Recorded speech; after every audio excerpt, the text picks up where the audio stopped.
As we celebrate the back to school fun day.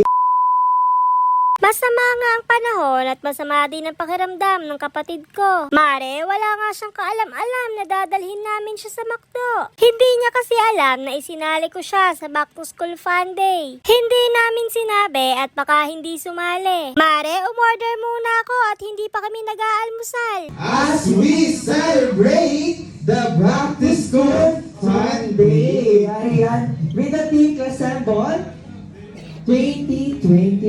Ayan, so lahat ba ng kids natin naka-enroll na sa school? Bago nga magsimula, nagdasal muna kami. Sino kaya unang matatanggap? Good. Ayan, very good. Faster! Ayan na.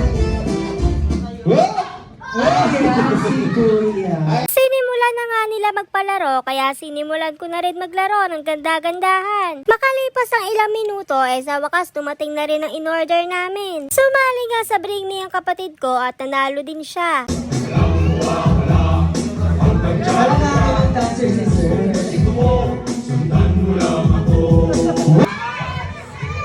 Dahan-dahan na. Sige, go na tayo, kids. Ayan, dahan-dahan. Magpatulong tayo. Magpatulong ng mami. Lapit kay Kuya Jericho. Hanapin si Kuya Jericho. Hanapin kay Kuya Jericho. Hanapin kay Kuya Jericho. Ay, si Kuya Jericho patry. Ayan, One. Kuya Jericho. Ayan si Grimis. Hi.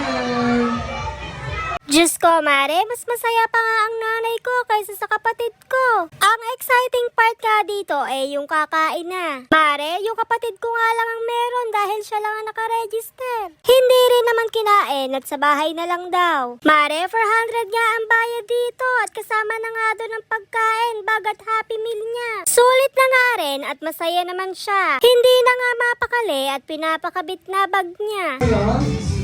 Ayan, kids, upo na kayo. Ayan, upo na kayo. Patapos na nga yung party kaya nagpipitsura na. Bago umuwi dumaan muna kami ng simbahan. Pag uwi sa bahay pagkasarap nga ng buhay ng kapatid ko. Binuksan pa nga yung aircon akala mo siya nagbabayad ng kuryente namin. Trending nga sa Netflix tong Lolo and the Kid kaya pinanood ko na rin. Mare, hindi ko naman akalain na talagang nakakaiyak pala to. Nanood lang naman ako nawala pa angas ko. Mare, sobrang OA mo. Kinuha ko na nga yung mga sinampay namin at nagwalis-walis na rin. Wala nga akong magawa kaya naisipan ko na rin na mag-live selling sa TikTok. Nagugutom na naman ako kaya nagpabili ako sa airpot ko ng makakain. Mare, inaasar ko nga to kaya napipikon na sa akin. Nakatulog na nga siya dahil sa sama ng loob sa akin. Nagtimpla na lang ako ng maiinom at ako'y nilalamig. Mare, Milo nga lang ang tinimpla ko at eto lang ang meron dito. Habang umiinom nanood na lang ako ng KMJS sa YouTube. Diyos ko, Mare, inis na inis ako at napakasakit ng puson ko. Tiis-tiis na nga lang ang mahalaga may buwa ng dalaw ako.